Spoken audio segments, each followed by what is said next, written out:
So, ladies and gentlemen, I am sitting here today in beautiful Las Vegas, Nevada. I'm the travel website guy, Robert Jacobo, and I'm sitting here today with Kirin. And Kirin, I'm going to butcher the last name, but I believe it was Vicente?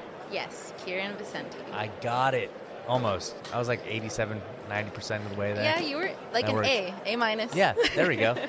And anyways, we're here in Las Vegas, Nevada at Res 2025 with about 4,000 other Native Americans or business owners or CDFIs or government agencies all over the place, as well as Native American artists that are here vending, inspiring people with their works. And not only that, but Kirin, you let me know that in addition to being a musician, an artist yourself, you're also a water commissioner. So that like blew my mind immediately, like got me interested. And I want to know more. So talk to me about your life. What inspires you? What gets you up in the day? And what is on the way to making you happy? What's on the journey to making you happy? Well, I would say what inspires me every day is just the ability that every day is so different and you can just take each day as it comes. And for me as a water commissioner, I think that could either mean like doing research or just going out to the river and being with nature and with the outdoors and what it means to just be whole. Right. And when I do things like that, it feels like it's also community care because I am a part of the community, and it just feels like I'm being a good role model for myself. Right, you're being a good steward. Like you're leading your community with your actions. Yeah, which is huge. It's really nice, and I think what else inspires me is that I am a youth in my community, and I also aim to inspire other youth to do whatever they're passionate about. And like for me, that was water, and I didn't really know that I wanted to get into water or be a water commissioner until it presented itself to me as a posting on Instagram. Which is wild, right? Especially seeing like the Native American presence in social media, Instagram, Facebook, TikTok, all this different stuff. But now you're starting to get job postings that are hitting you up in Instagram. And now it's like a whole different world now. Now it's just completely, you're really interacting online. So how has that really impacted you as a youth and kind of coming up in your tribe, being that water commissioner, being that artist? How has that digital space been affecting you? I think that it has its pros and its cons. Like there are things that I'm really appreciative of because I wouldn't have been able to know about so many different opportunities if I wasn't scrolling Instagram or on Facebook. But then at some point I'm like, whoa there, I think I've scrolled too far. I've been on my phone for too long. I need to go outside. Have you ever checked your screen time? No? Yes. Yes, you have? What's the Yes. longest? What's the longest you've had? Oh my gosh. I feel like it's been like 12 hours. No! 12 hours? Yes. That's wild. That actually speaks a lot for any of you out there that are looking at digital metrics and KPIs as far as key performance indexes for whether or not you should be, advertising or putting your programs on digital space. Kirin just said she spent 12 hours on her phone. That is more than ample enough time for me to get something in front of you.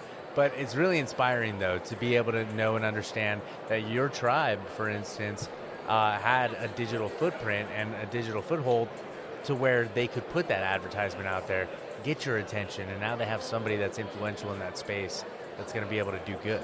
Mm-hmm.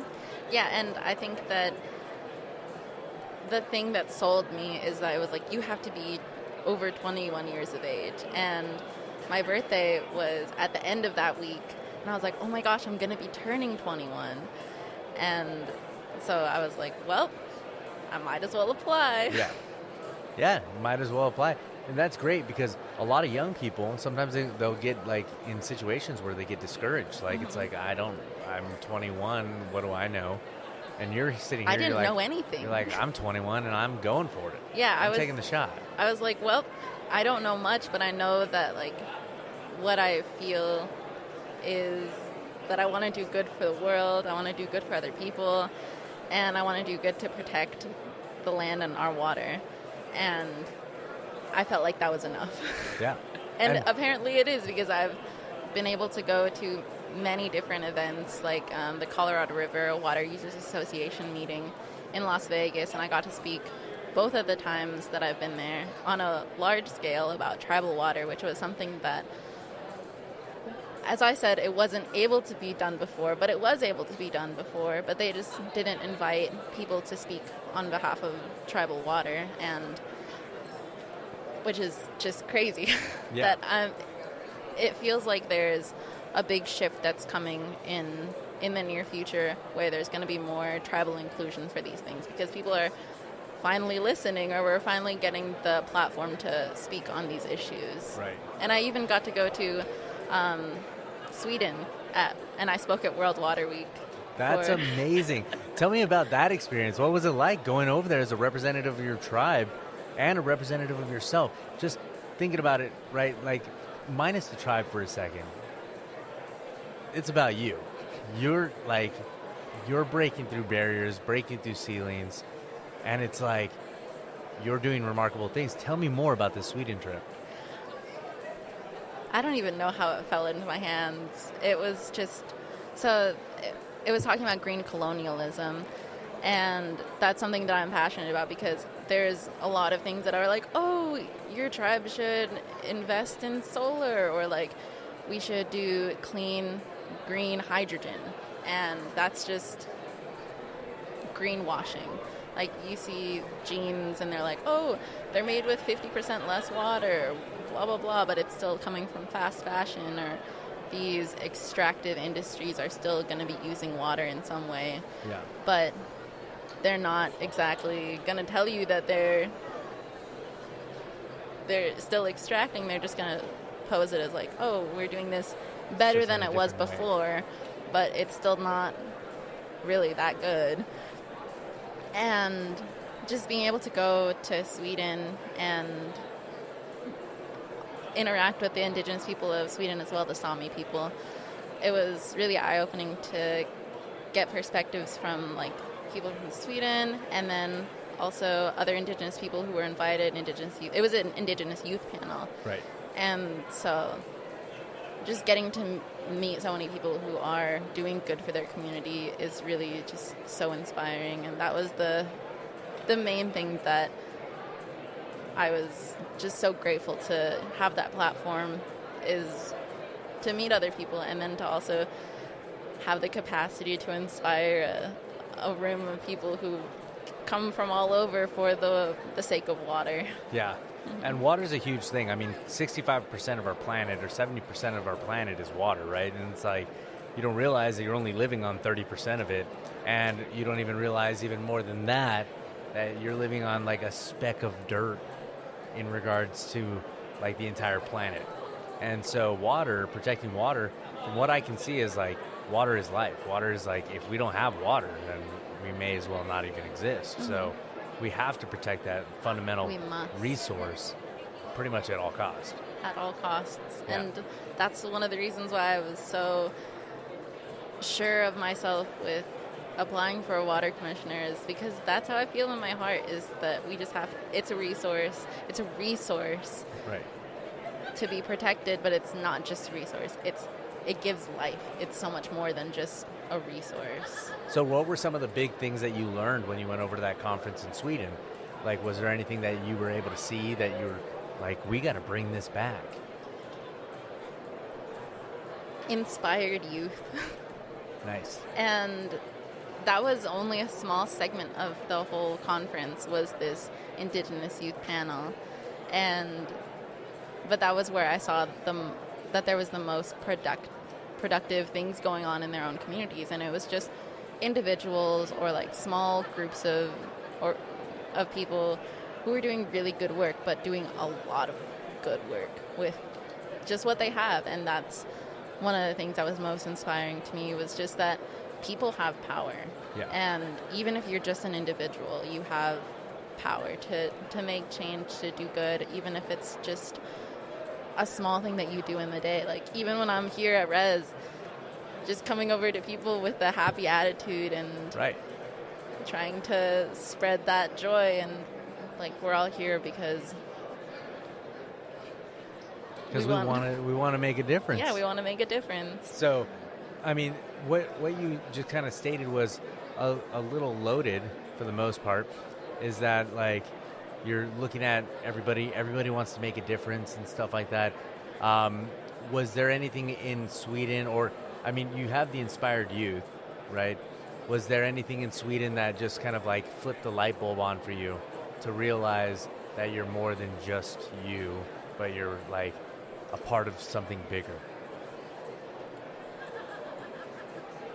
That's a great question. I think that the indigenous aspect of how we got to meet before, we got these different opportunities to meet each other before we're going to the conference.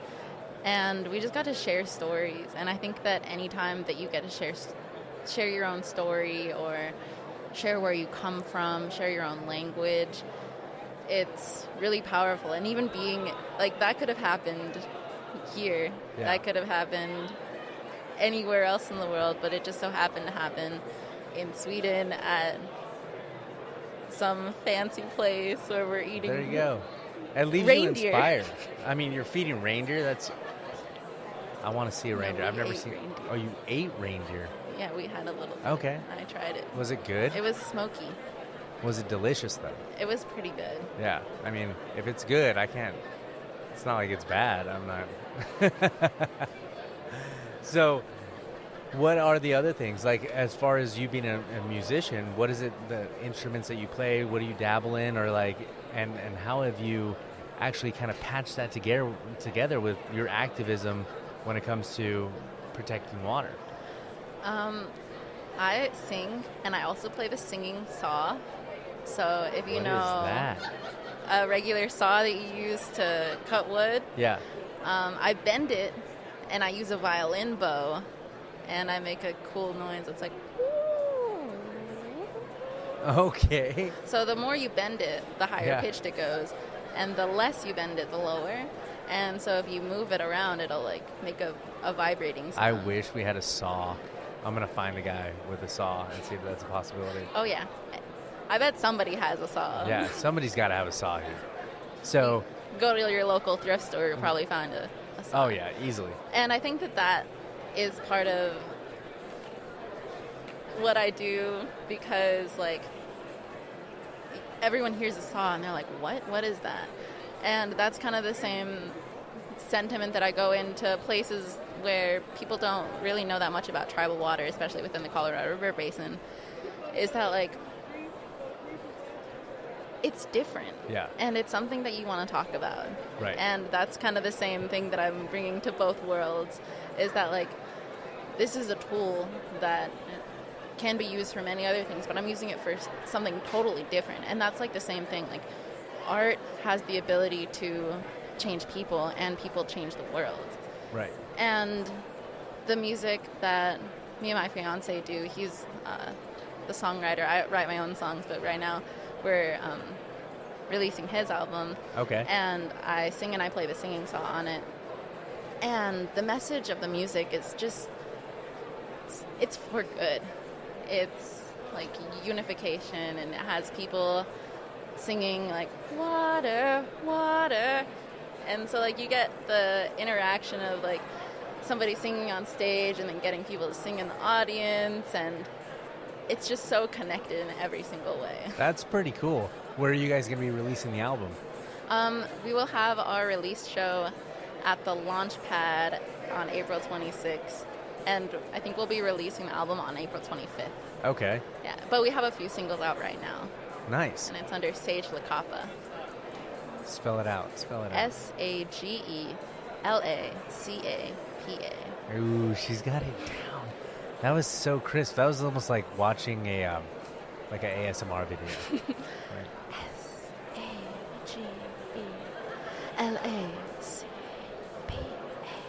SAGELACAPA. That was gonna perfect. Be so embarrassed. That was so perfect, though. It works. It works. I mean, that's like, you know, those companies that create the jingles, right? And then it's like that, like Empire. for instance? 800-588-2300 Empire. Today.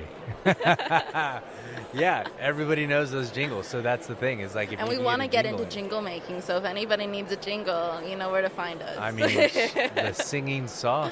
I want to hear that noise. Oh, it's so ethereal, kind of spooky. You ever do it like in a cave? I haven't done it in a cave, but I've done it in like a very big room that has a lot of resonance, and it's just like, whoa. My sister doesn't like it very much. The way you make it sound, I'm just thinking of a ghost. It feels ghostly. It can invoke so many different emotions. Like, I bring it out on stage, and I have a violin case for it because my sister used to play the violin, and you'd think that I'm just going to be playing the violin, but then I pull out a big saw, like big old it's a piece of rusty metal saw that was on the ground at some point in the garage. If you have more rust on the saw, is it better?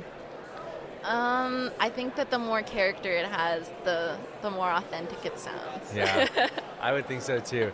That's still crazy though. Like the way that you described it, the way that you were like, you know, the unconventional way that you play music. You're like, I have this saw.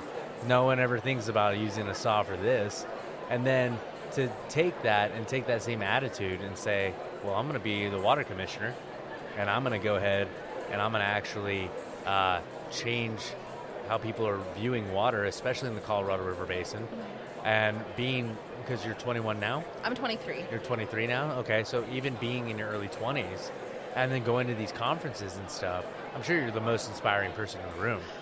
I do get that a lot. Yeah. Like, so for a lot of people in the Colorado River Basin who work in water, they have worked in water for a long time.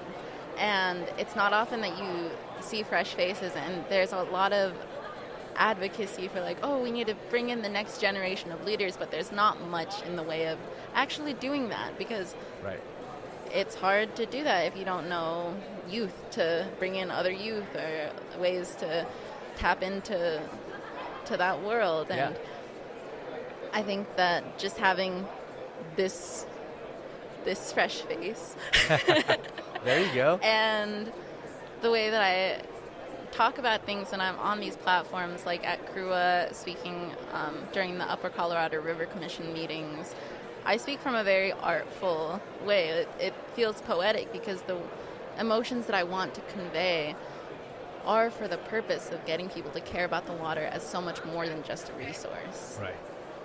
And that's huge, because once you can start to tap into like people's emotions, like now you have the ability to really kind of like not necessarily sway them in a manipulative manner, but to help guide them to the things that they truly want. Because you're tapping into those emotions, and now you're getting them to reveal their happiness, like that happiness that they seek. And so it's like, I want to help you get there. Yeah, and so many people who are in the water world, they're there for good. Like they want to do good. They care about the water, but it can sometimes get lost in like all of the papers and research and numbers and graphs, and it seems like that's the only way to view the Colorado River or any water source, but the real way to view it is to be with it and to go to your local water places and just observe and be a good steward.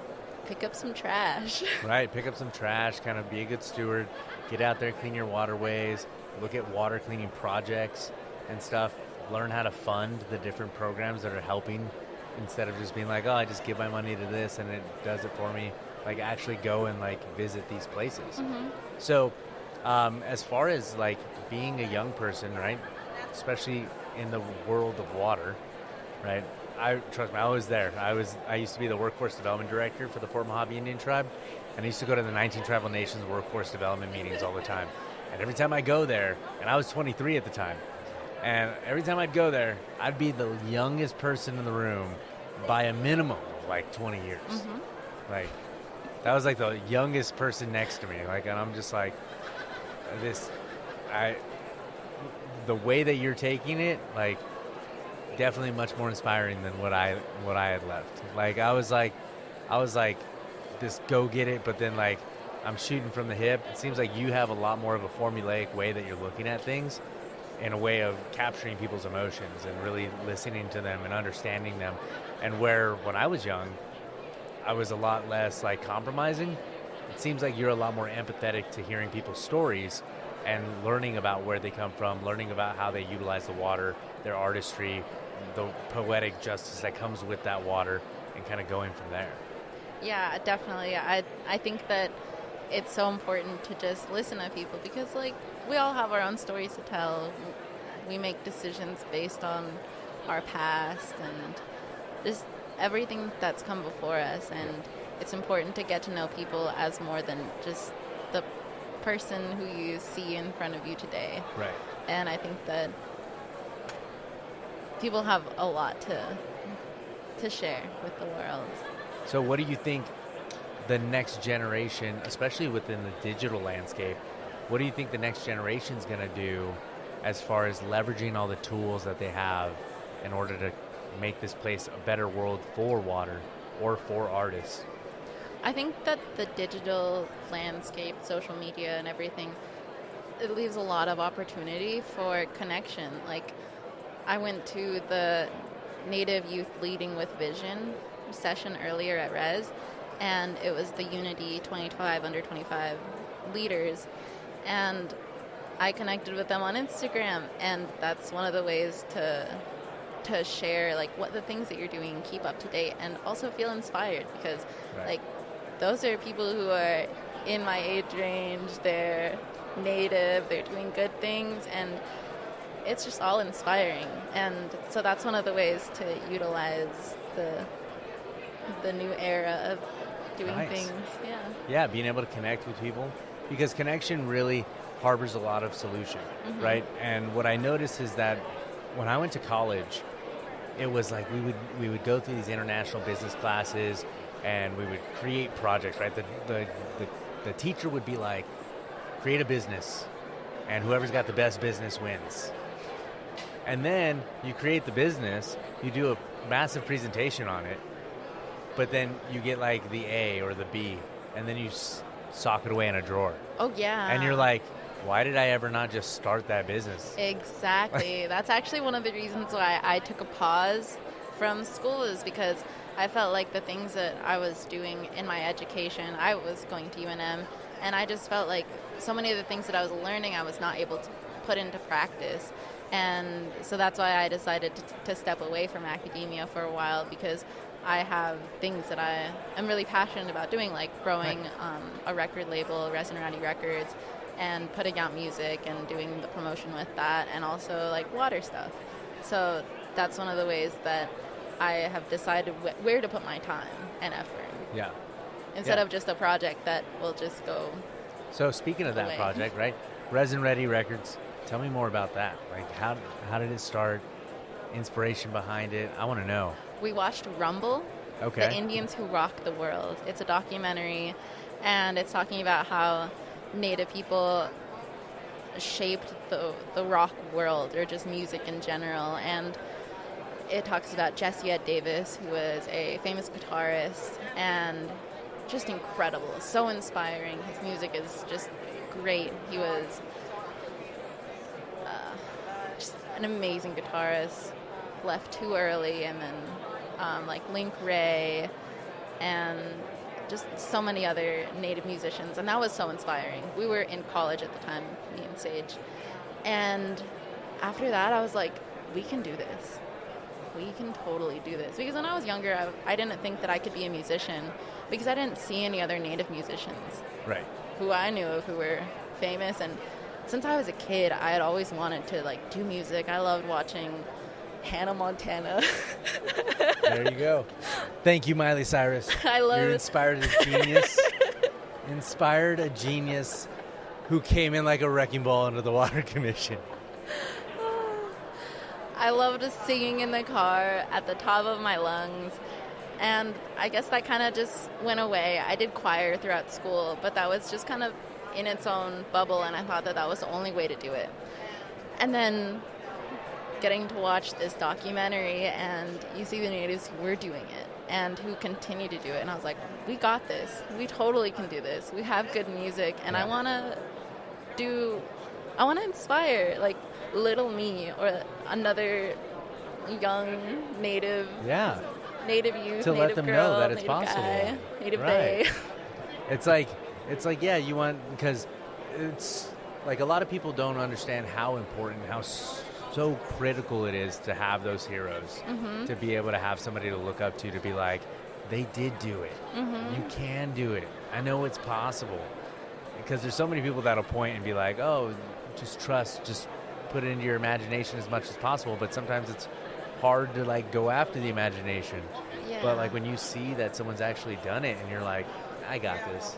Like, it's a game changer. Yeah, it definitely is. And that was the catalyst for forming Resin Rowdy Records, was that movie.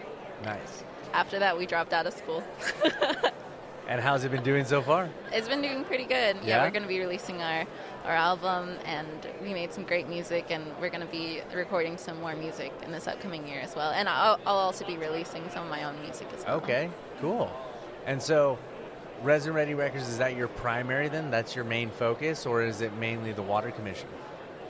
I'd say that it comes in waves. So sometimes I'm super busy with Resin Rowdy Records, or sometimes I'm super busy with Water Commission. So it kind of takes its own things. And then I'm also gonna start volunteer track coaching for our track team back home. Okay. Yeah.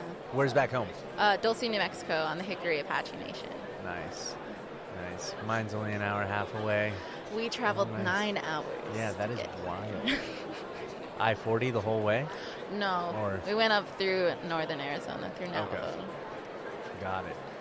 Yeah, New Mexico's a nice place. I've only been to Farmington, though. So. Yeah, we're 2 hours east of Farmington. Okay. Yeah, we went down to that river. I forgot what the river was called. Animas. San Juan. I think it was San Juan. And I remember going down, right, and they have these massive mesquite trees. And these things, like, we have thorns on our mesquite trees out here. But your guys' New Mexico mesquite trees, they're real. Like, the thorn, no joke, had to be like 2 inches, like, long. Easy. And I'm just, like, crawling through these things. And all of a sudden, like, something lands on me. And I'm just like, what the heck is that? And I look at my arm, and there's a mosquito, no joke, the size of, like, a normal, like a horsefly. Like, and I'm just like, what is that? I immediately fainted. No, I'm just kidding. I didn't faint. No, but I thought I should faint. I thought that would have been an appropriate thing to do, how much blood this thing was taking. I was like, that is wild how big the thing was. But yeah, that's the only time I've ever been down to the river. They were like, don't go in the water though. Like, you'll like probably get swept away or something. So, I don't know. Is it dangerous rivers over there or what? I think it depends on the season.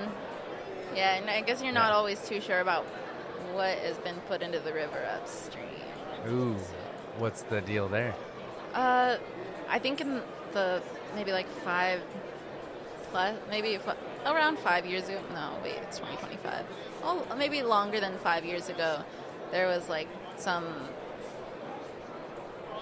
accident where like things were dumped into the You got to the mutant river. fish going on or what? I have no clue. It might be some sort of Simpsons situation, but I haven't checked You got down like there. 17 eyes just coming out of the water.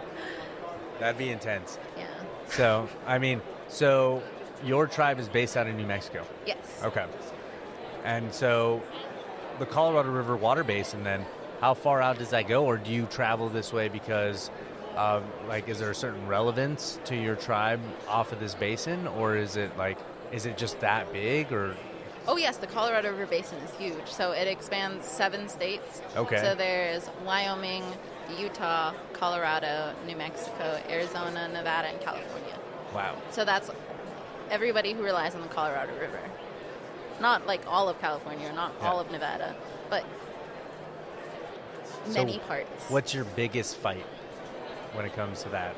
Like right now, if you had to be like, I'm going to stand up to something, what would the biggest fight that you're standing up to be right now? Making sure that the post-2026 guidelines for the Colorado River Basin includes tribal needs and includes the things that we are asking of the feds to include in that post-2026 framework. Yes. Because they can put forward anything that they want, but they have to include that tribes will not get forgotten in this framework, not like they did in the 2007 interim guidelines, not like they did in the 2006 or anything that has happened in the past. We are here now, and we are ready to stand up for our water rights to make sure that they do not get trampled over. See, and that's amazing. These guidelines, we really want to be able to have tribal input into these guidelines and kind of make sure that tribes are not being forgotten. What is the real danger? Like, would you say that like the danger is the administration, past or previous administrations? Like, what is it that really kind of is frightening right now? I'd say that part of it is the uncertainty of the direction that the administration will take with regards to the Colorado River Basin. But I think that there are enough people who have been doing this work for a long time that they can wholeheartedly advocate on behalf of tribes and do the work with us and not just leave it to us to do all the work, because it's important to have these good partnerships. Definitely very good to have these good partnerships. Kirin, I'm so glad that you came up to the booth Yeah, and I'm had very a conversation. glad too. Right? Ladies and gentlemen, Kirin Vicente. Yes, Kirin Vicente, Water Commissioner for the Hickory Apache Nation and co-founder of Resin Rowdy Records. There we go. Singing saw player extraordinaire. The singing saw player extraordinaire. I love it. Thank you so much for joining us today. Thank you so much. And I hope to see you around the conference a little bit more and stuff like that. And hope that you get to join us and all the things that we're doing. Yeah, definitely. So, all right. Thank you. Great to meet you. Great to see you.